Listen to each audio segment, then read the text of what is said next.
مونديال قطر 2022. ألف مليون هلا، هلا بالخير، بالحب، بالطيبة. الدنيا بيكم تحلى. احنا العرب، احنا مهد الديانات ورسالات السماء. احنا العرب التاريخ والمستقبل. احنا الثقافة والحضارة. احنا بيت الشعر والقصر. احنا ممن تعلمتم منهم، واحنا من علمكم. واسألوا شارلمان عن ساعة هارون الرشيد. احنا لا ندعي اننا الافضل، ولكن نرفض ان نكون اقل. احترم لتحترم. المنتخب المغربي يحقق المستحيل ويكتب تاريخ جديد في كأس العالم.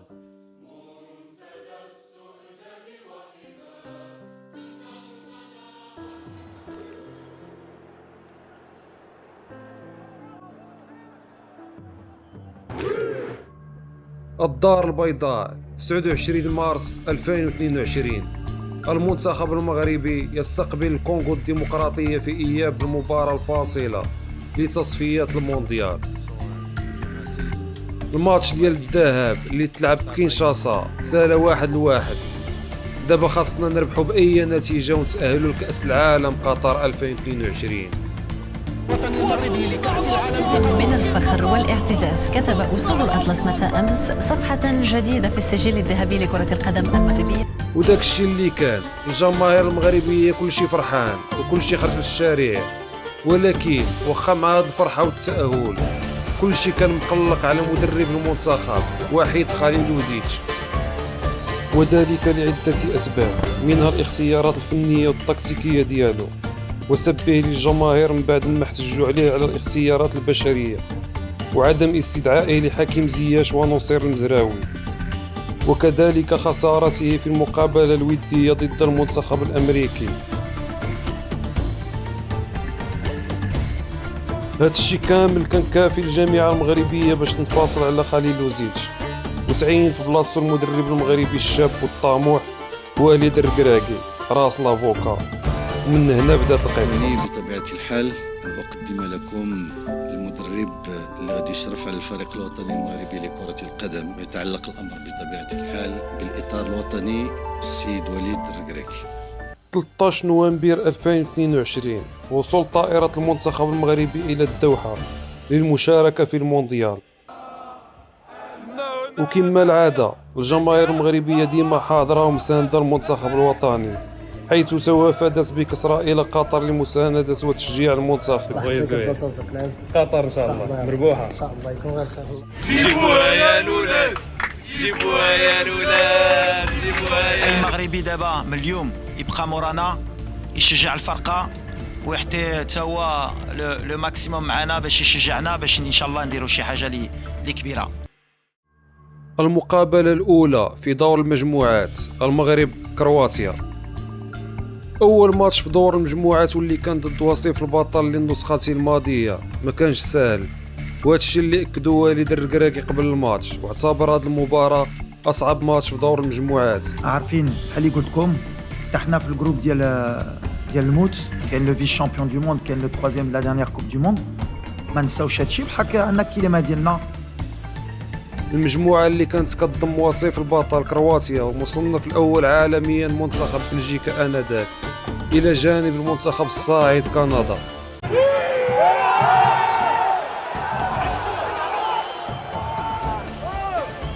الماتش تسالى بالتعادل 0-0 وحصلنا على أول نقطة في المجموعة، ولكن من بعد هذا الماتش كلشي انتقد الجمهور اللي كان حاضر في التيران وبأنه ما شجعش مزيان.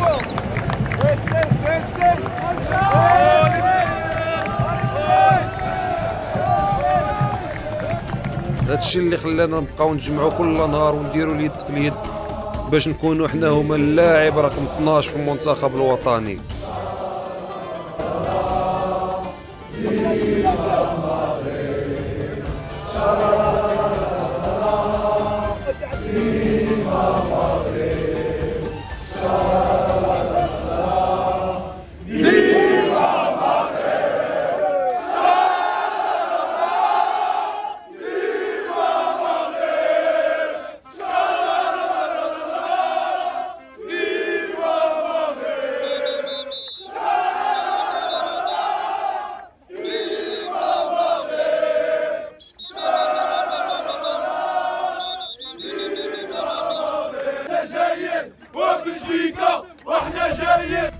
المقابلة الثانية المغرب بلجيكا. مجموعين مع الجمهور، واي واحد يدير نيه ويقول ان شاء الله غيتقاتلوا الدراري والكره غتدخل غنربحوا ان شاء الله. باكونت ولا كاينين كيقولوا ان شاء الله هذا راس لافوكا في الهضره وان شاء الله يخسر، باش في الاخر نقولوا ايوا كان فيك فهمات وعلاش حيدتوا هذا باش تجيبوا هذا.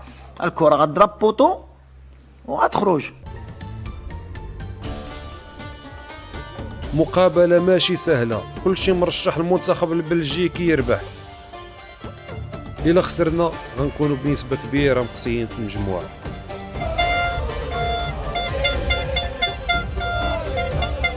ولكن هذا الماتش كان غير مسبوق العناصر الوطنية، وقدرنا نلعبوا بمستوى اللي خلى العالم يعرف باللي ما جيناش غير المشاركة وصافي.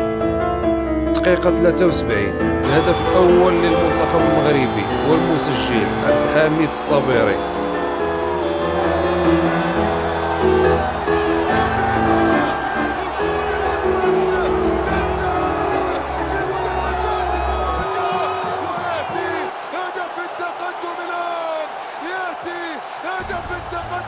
الماتش قريب يسالي وكل شيء على أعصابه. دقيقة 92 كونتر اتاك مغربية، مراوغة من الساحر زياش، اسيست لزكريا أبو خلال، والهدف الثاني للمنتخب المغربي. أسود الأطلس يصنعون التاريخ هنا في شباك العريض، في شباك كورتوا.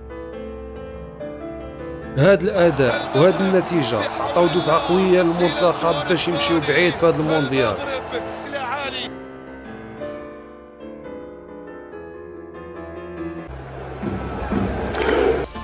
المقابلة الثالثة المغرب كندا. كل شيء في يدينا، هذيك لي كالكول ديال خصنا نربحوا من بعد نستناو ياخرين ولا خسروا ولا دابا ما عندناش فين نتحبعوا، عندنا الرباح والتعادل ديالنا، خصنا نجيبوا هذه النتيجة. عندنا 4 ديال النقاط، الربح ولا غير التعادل يكفينا باش ندوزو للدور الثاني. بدا الماتش، الجماهير المغربية سير كالعادة. حكيم زياش غيسجل أسرع هدف عربي في تاريخ كأس العالم، وكان في الدقيقة الثالثة. ارفع راسك انت مغربي، ارفع راسك انت مغربي، عليها محلاها الراية المغربية. يوسف النصيري والهدف الثاني من بعد كونتر اتاك مغربية كما العادة، وفرحة هستيرية في المدرجات.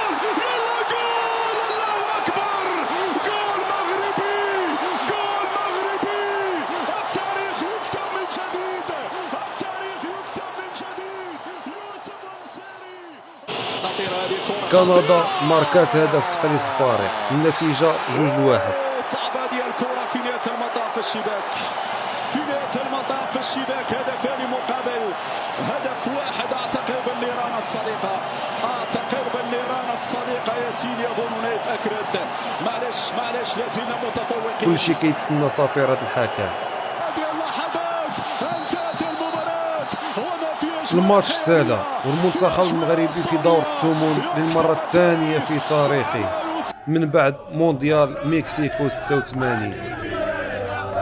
فرحة عارمة، تأهلنا على رأس المجموعة ب7 ديال النقاط في أقوى مجموعة في المونديال.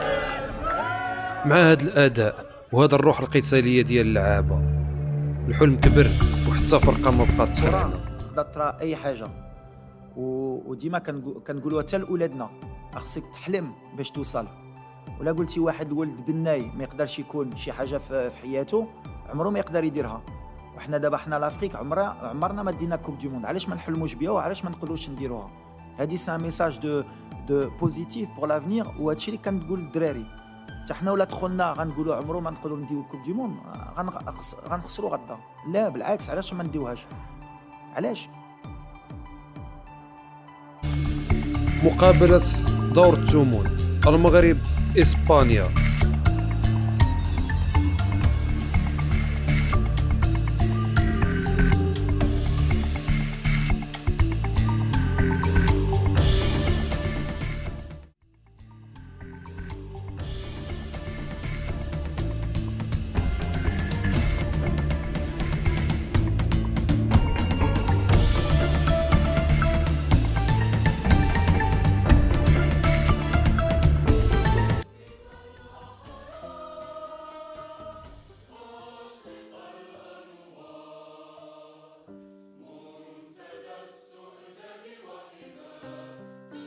بدا الماتش وكما كان متوقع تيكي تاكا الإسبانية والاستحواذ على الكرة ما كيخليوكش تنفس، ولكن رغم ذلك كنا قرابين نماركيو في عدة مناسبات.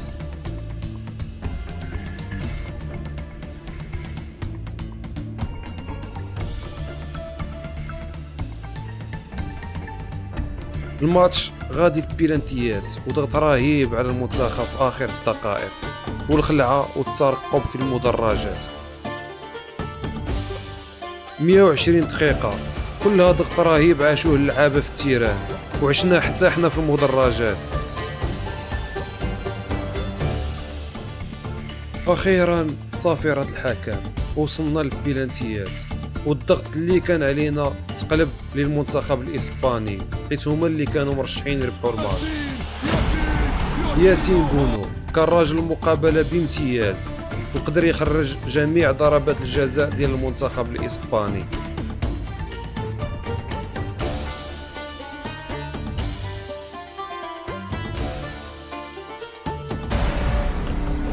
خصك تحلم باش توصل.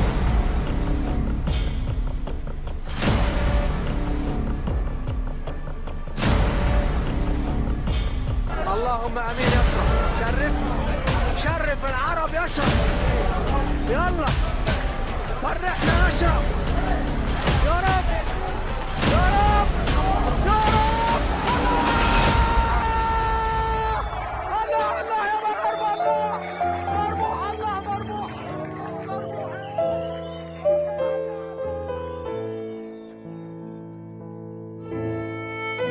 اي واحد يدير نيه ويقول ان شاء الله غيتقاتلوا الدراري والكره غتدخل غنربحوا ان شاء الله.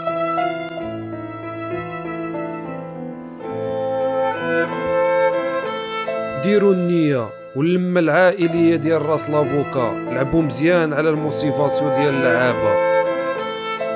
المغرب لأول مرة في دور الربع لكأس العالم وكأول منتخب عربي غيوصل لهذا الدور.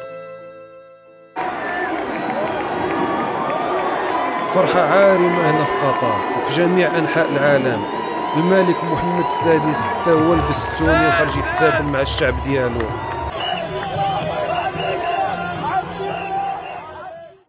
من بعد هذا الماتش أمنا بالحلم وكأس العالم بدا كيبان لينا قريب وسهل نديوه. مقابلة الربع النهائي المغرب البرتغال مونديال روسيا 2018. المنتخب المغربي كان في نفس المجموعة مع البرتغال وإسبانيا. كل شيء عاقل على المجزرة التحكيمية اللي وقعت لينا في ذاك المونديال وخرجنا من دور المجموعات على يد إسبانيا والبرتغال، ولكن الدنيا دوارة. إسبانيا قصيناها من دور الثمن واليوم جاء الدور على البرتغال وكريستيانو رونالدو. بالنسبة لي كان هذا هو أكثر ماتش كنت متفائل بأننا غنربحوه. الطموح كبر والثقة في اللاعبين عالية والجمهور المغربي داير النية وكلنا بصوت واحد في الملعب: سير سير سير.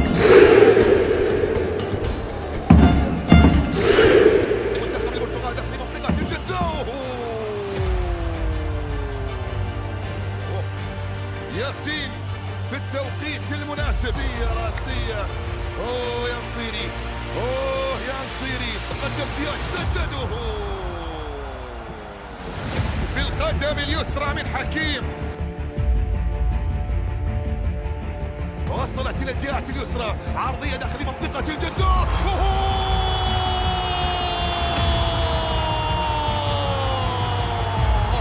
مغرب العز بين الأمم. المستحيل ليس مغاربيا.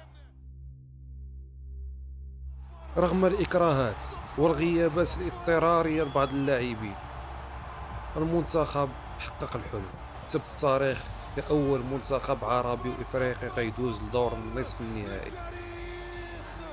الكره تقدر ترى اي حاجه وديما كنقولوها حتى لاولادنا: خصك تحلم باش توصل.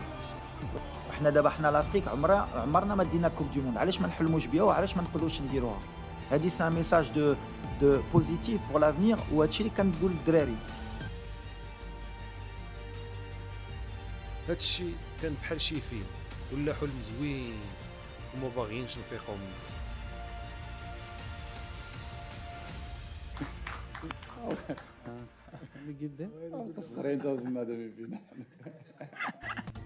مقابلة المربع الذهبي النصف النهائي المغرب فرنسا، باقي لينا ماتش واحد وندوزو نلعبو الفينال على الكاس مع الارجنتين. ما بقى والو، خسينا بلجيكا، كندا في دور المجموعات، واسبانيا في الثمن، البرتغال في الربع. ماتش واحد ونلعبو الفينال.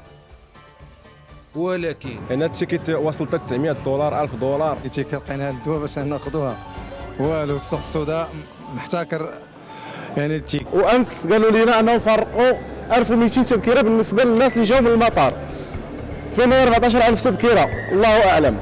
ما غاديش نقول لك ما نقولش الاسم. فين هو بودريقه كيعطي لصحابو، كيعطيو المعارف ديالهم وكيخليو الشعب. بالنسبة ليا خسرنا الماتش قبل ما نلعبوه، خسرنا الماتش فاش المسؤولين الجامعيون تعاملوا مع التذاكر على انها ملكية شخصية لهم، فخانوا الجماهير المغربية وخانوا الفريق الوطني. جو من التشويش احاط ببعثة الاسود بسبب فضيحة التذاكر. الجماهير الحقيقية اللي كانت حاضرة بقوة ومن اول مقابلة حرموا من حقهم في حضور المباراة، وحرموا المنتخب من عامل ضغط مهم. وزعوا التذاكر على معارفهم وعائلاتهم، ثلة من الغرباء لا علاقة لهم بكرة القدم. والنتيجة أجواء باردة في المدرجات لم أعهدها من قبل في هذا المونديال. رغم كل هذا بقينا مآمنين بالمنتخب واللاعبين والمدرب وليد الركراكي اللي في هذا الماتش بدل التكتيك ديالو ال5-4-1 رغم الغيابات لبعض العناصر الرسمية في الدفاع. هذا الشيء كله خلى اللاعبين يفقدوا التركيز في البداية ديال المقابلة، وعدم الانسجام خلى الهدف يتمارك علينا في ال5 دقائق الأولى.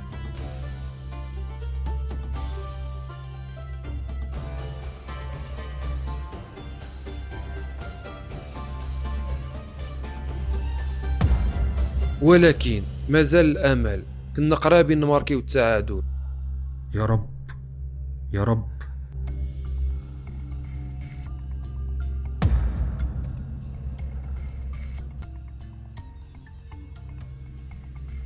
ضربة جزاء صحيحة تحرمنا منها.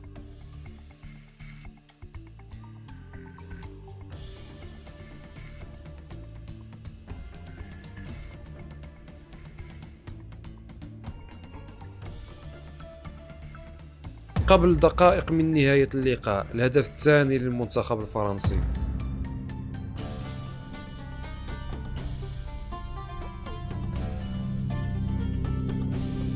صافرة النهاية وإقصاء المنتخب المغربي من دور نصف النهاية.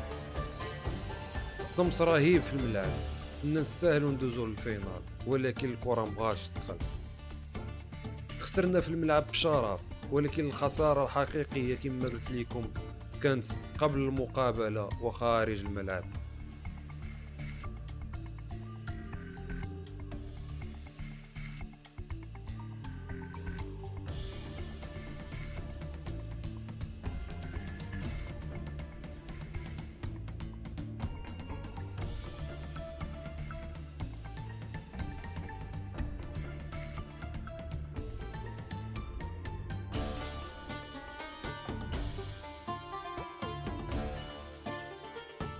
مباراة ترتيب المغرب كرواتيا. هذا المنتخب اللي لعبنا معاه اول ماتش في المونديال هو اللي غادي نلعبوا معاه اخر ماتش للمنافسة على المركز الثالث. في هذا الماتش المنتخب المغربي كانت عنده كثرة الإصابات والإرهاق البدني والذهني، وكذلك تعطات فرصة لمجموعة من اللاعبين الشباب اللي قدموا مقابلة في المستوى. وهذه كلها عوامل ادت لخسارة المنتخب واحتلال المركز الرابع، وهذا بحد ذاته إنجاز تاريخي غير مسبوق.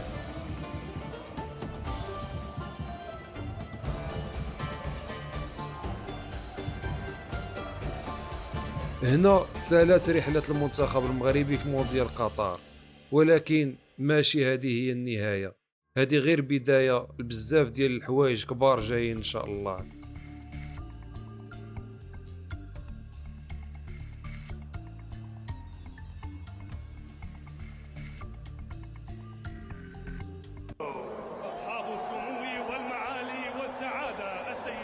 الحمد لله كنت من بين المحظوظين اللي سمعوا هذه الجملة 7 مرات من قلب الملعب.